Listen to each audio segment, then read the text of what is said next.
Good morning, I'm Maiki Oreta and you're watching Business 360, where we break down the numbers, connect the dots, and give you the developments and the insights you need to navigate, adapt, and lead.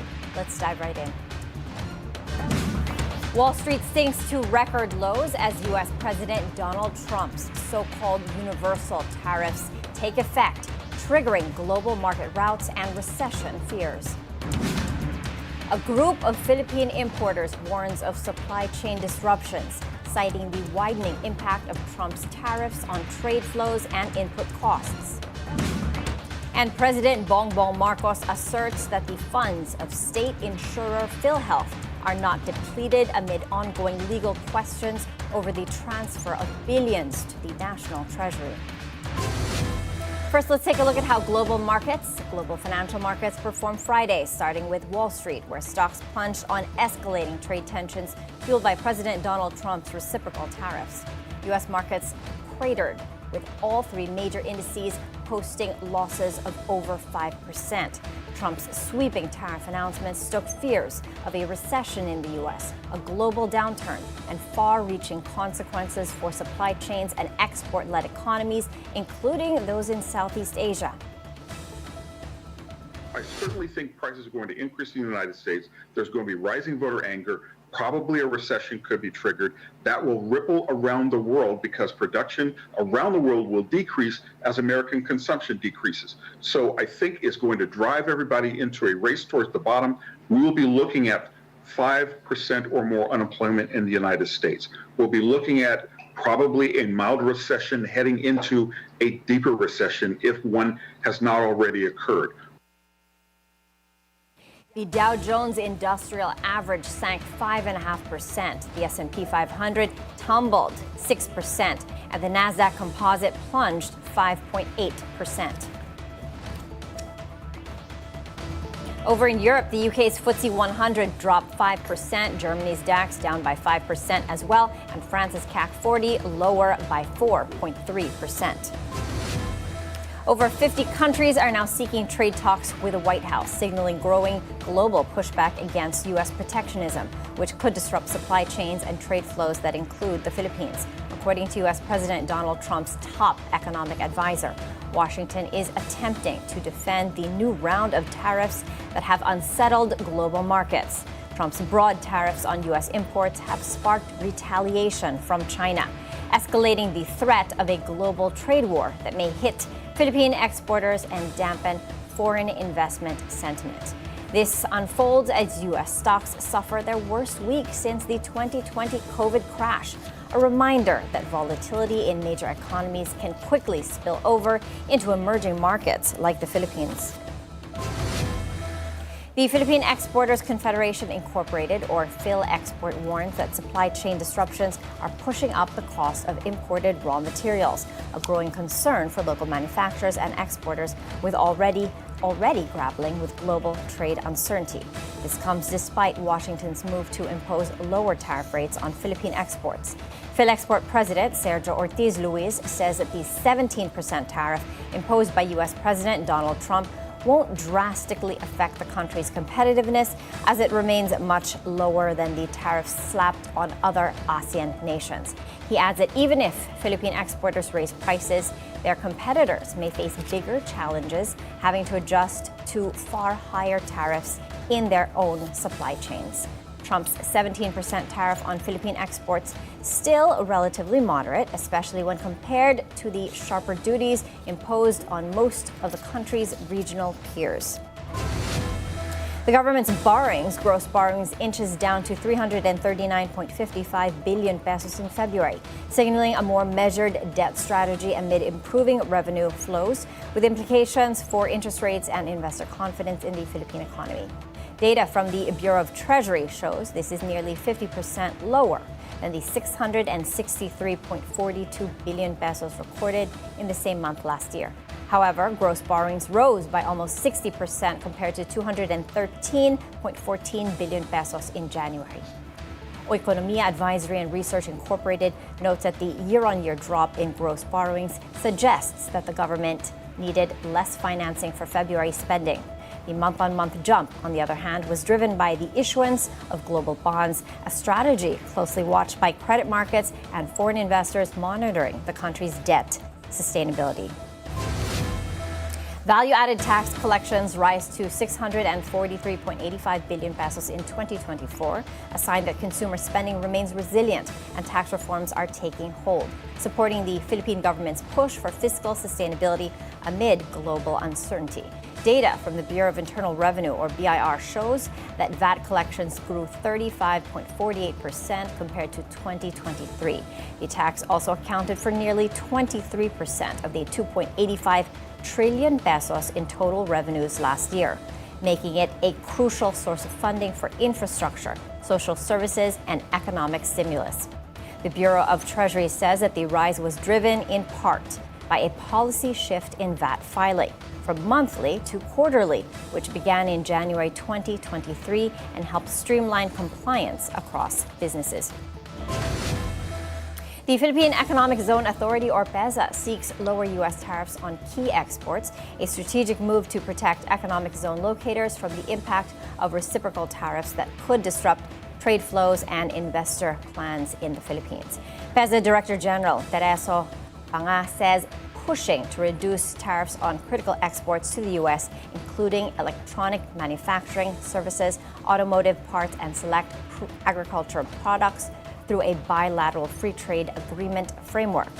Panga says focusing on preferential tariff negotiations will help the Philippines and the U.S. establish a more mutually beneficial trade relationship. The higher reciprocal tariffs, ranging from 11 to 50%, are set to take effect on April 9th, potentially affecting supply chains and exporters operating in Philippine economic zones. With global markets on edge following Donald Trump's latest tariff announcement, investors and executives alike are looking for clarity on inflation, interest rates, the peso, and the Philippines' economic trajectory. Joining us now for his unfiltered, unbiased take is a name synonymous with market strategy. Jonathan Ravella, Senior Advisor at Reyes Tacandong and formerly Chief Market Strategist at BDO. With his insights, we hope to cut through the noise and help everyone make better investment decisions. Hi, Jonas. Thanks for joining us this morning. Good morning, Maiki. Very terrifying day. Yeah, you said it in a text message to me. You said that everyone is terrified, a play on the word terrified. Okay. Yes. So let's start by putting the global risk premium into context. Trump's new, harsher than expected tariff policies are sending fresh shockwaves through global markets. What kind of risk premium does this add to the Philippine economy, and how might it evolve in the coming months? Well, basically, it adds a moderate risk because we're looking at the secondary effects that will come because of this reciprocal tariffs, and that's inflation and currency volatility. So this will add to our costs.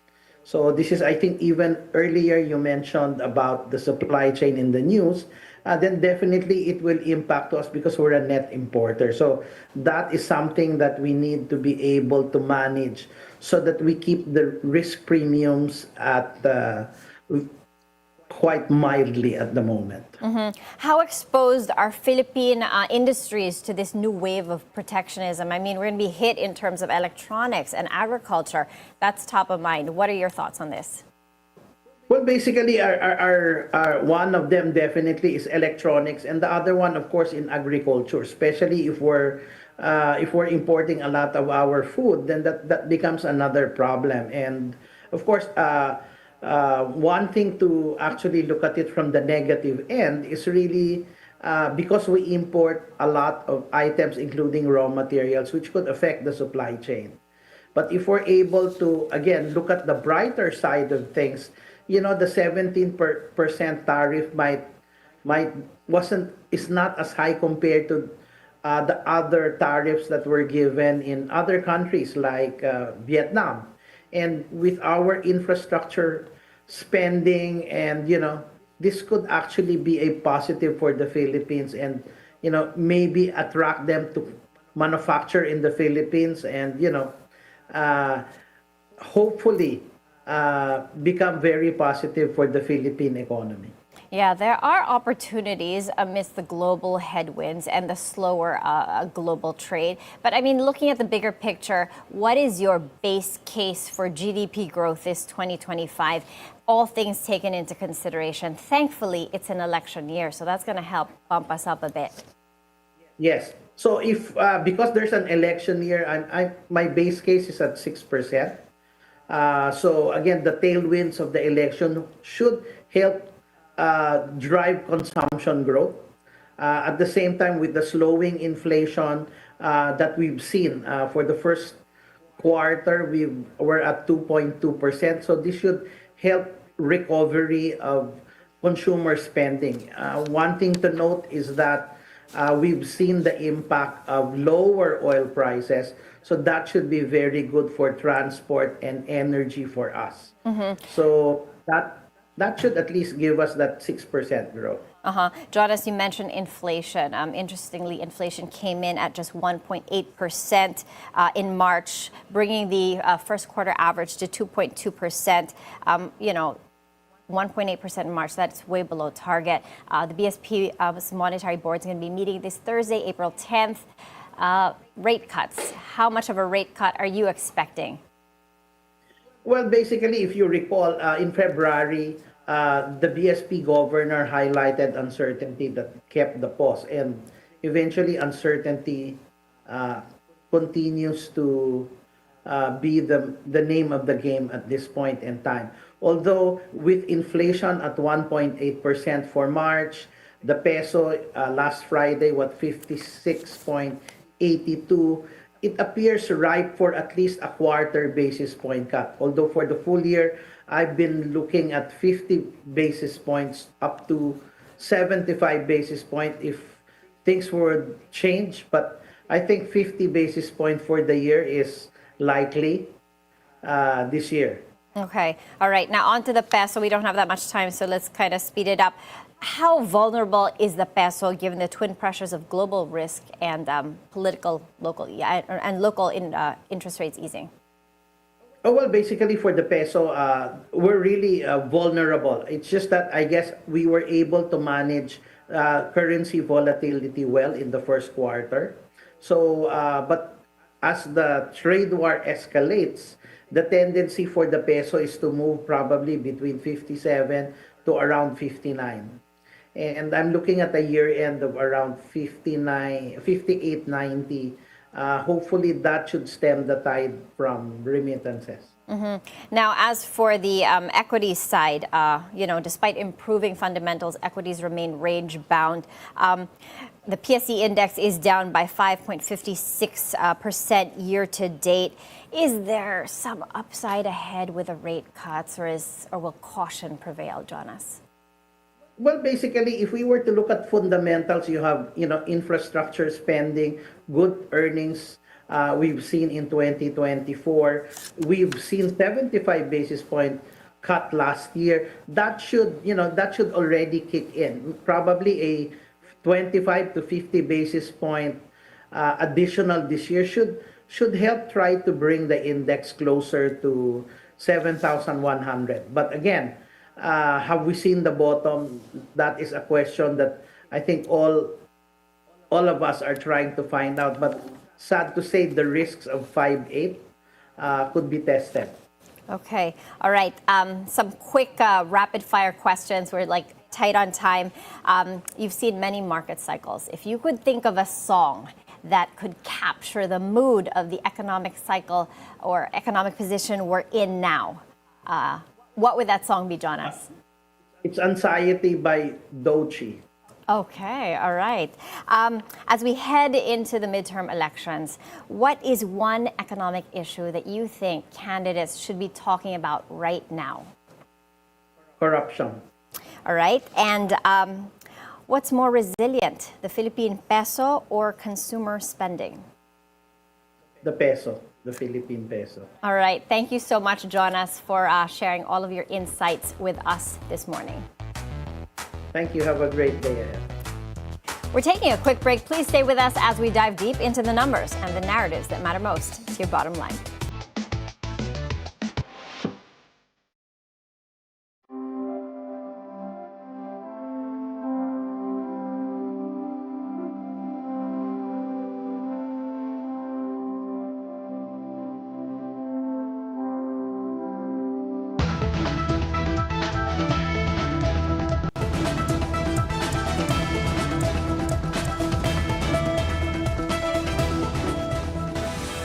Welcome back. Let's take a look at how Asian bourses are faring this morning. Given Wall Street's the bloodbath in the West last night over in Europe and in the U.S., it's a sea of red. I'm looking at a sea of red here in Asia. The Nikkei 225 is down by 6% in early trade. Hong Kong's Hang Seng Index, oh my gosh, sharply lower, down by 9% in early trade. Shanghai Composite down by 6%, and Singapore's Straits Times Index down by 7%. These are levels that they don't normally drop to in day-to-day trading. So this is really telling of the economic situation globally. Here at home, let's take a temperature check, see how our market is doing. In response, we're not doing any better. We're down by 4% to 58.47. We've fallen below the 6,000 level. That's huge. All shares index in the red as well, down by 3%. All the subsectors are deeply, super well entrenched in the red. The financials counter down by 4%. Industrial counter down by 3%. Holding firms down by 3.6%. Services counter down by 4.24%. Mining and oil counter down by 5.12%. And the property counter down by 3.1%. So there is a bloodbath right now at the stock exchange. At the foreign exchange market, the peso opened at 57.10 against the greenback. This is weaker than its previous close of 56.82. Now, in other news, President Bongbong Marcos insists that the PhilHealth fund remains intact despite the transfer of 89.9 billion pesos in unused funds to the National Treasury, seeking to reassure Filipinos that healthcare coverage will not be compromised. Speaking at a job fair in Antipolo City, the president stressed that PhilHealth services have continued to expand since last year, highlighting their critical role in protecting workers from income loss due to illness. The statement comes as the Supreme Court concludes oral arguments on the legality of moving excess PhilHealth funds to the National Treasury, a case closely watched by stakeholders amid calls for greater transparency and sustainable healthcare funding in the Philippines. Now, former President Rodrigo Duterte wants to come home, telling his daughter, Vice President Sara Duterte, that he hopes to spend his final years and eventually die in his own country. After nearly a month in detention at The Hague in the Netherlands, the former president is seeking interim release from the International Criminal Court, according to his lead defense counsel, Nicholas Kaufman. However, even if granted, Duterte would be transferred to another ICC member state and not back to the Philippines. Vice President Sara says he's letting his legal team decide on the best path forward as questions mount over human rights, international justice, and Duterte's legacy at home and abroad. Overseas, Palestinian militant group Hamas fires a barrage of rockets towards southern Israel, further escalating Middle East tensions that continue to disrupt global markets and threaten energy security worldwide. Hamas says that the attack was in retaliation for what it calls Israeli massacres of civilians in Gaza. Israel's military says most missiles were intercepted, but one struck the city of Ashkelon, leaving at least one person injured. In Gaza, over 50,000 Palestinians have been killed since the Israeli offensive began. Analysts say that the escalation could fuel oil price hikes, strain shipping routes, and add uncertainty to trade flows, potentially raising fuel costs and inflation risks in the Philippines and other import-dependent economies. Thousands take to the streets of downtown Los Angeles over the weekend, joining a wave of protests across the U.S. against President Trump's policies and Elon Musk's controversial role in government overhauls.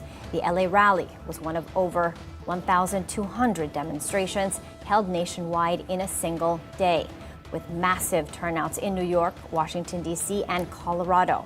The movement also spilled over two major cities worldwide, including Berlin, London, and Paris. Economic uncertainty in the world's largest economy could impact global market sentiment, capital flows, and investor risk appetite, factors closely watched by global business leaders and policymakers. Pope Francis makes a surprise public appearance at the Vatican on Sunday, offering a welcome sign of recovery and hope after weeks of health concerns that had worried millions around the world. It's the first time the pontiff has been seen in public since leaving the hospital 2 weeks ago. Seated in a wheelchair and wearing a breathing apparatus, the 88-year-old Pope appeared visibly stronger despite his still fragile voice. He had spent 5 weeks in the hospital earlier this year battling pneumonia. His brief but powerful return to St. Peter's Square serves as a symbol of resilience and a reminder of the power of faith and healing, especially for Filipinos who look to the Pope for spiritual strength and guidance. Now, before we go, Sunday shopping is a barometer of how Filipinos are spending and stretching their money. With inflation still a concern, weekend crowds at public markets, groceries, and malls show how consumer behavior is adjusting in real time. Our Mojo John Manalo takes us inside the weekend rush and what it reveals about the Philippine economy from the ground up. South Trading Post is a familiar name in the South. With most events held in Alabang, they are bringing the vibe to Makati for the first time, gathering around 60 brands and small businesses, offering everything from vintage clothes, handmade crafts, vinyl records, stickers, flowers, and of course, those irresistible anik-anik or little knickknacks. Actually, we've been going po kahit sa Alabang, and then we tried it here lang sa Makati. I'm into ano po kasi, like yung stickers, prints, arts, local arts po. I hope we can bring more ano po, like local artists sa scene na ganito since they deserve it po. And for small business owners like Bella Dolor, it is more than just a place to sell. So Fiat Label is a brand that loves to promote the Philippines. We actually source all of our fabrics from the Philippines, and we really do have values in that. I definitely love events like this because it just builds such a sense of community with everyone. So we meet a lot of our customers online, but getting to meet them in person and through events like this, like really builds a greater connection. Justin Francisco, co-owner of South Trading Post, shares how their mission evolved over time. I think initially what we wanted to do was be like a small incubator for like these small entrepreneurs, young entrepreneurs and small businesses. But I think over time, since like the past year and a half that we've been operating and having events, it's really turned into like a community. So I think initially people would go for shopping, but then like the more they go to our events, it really becomes more of a way to connect. Beyond the pints and the fun, events like South Trading Post Weekend Flea Market are a celebration of community, creativity, and passion. And through gatherings like this, they're building spaces where art, stories, and connections come together. Joan Manalo, Bilyonaryo News Channel. And that's it for Business 360. I'm Maiki Oreta. Keep it here on BNC, the Bilyonaryo News Channel.